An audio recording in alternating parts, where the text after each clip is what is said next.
2020-yil qo'yilgan mana. 6 yilda mana qo'yib ketibdi.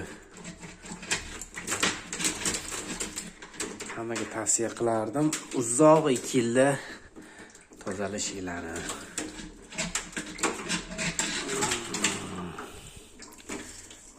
Mana bunaqa ahvolga kelib ketgan.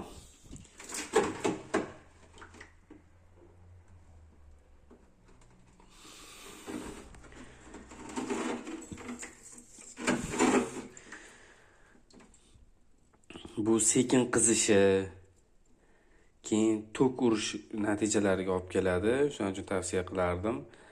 Har 2 yil, uzog'i har 2 yilda tozalab turishinglarni.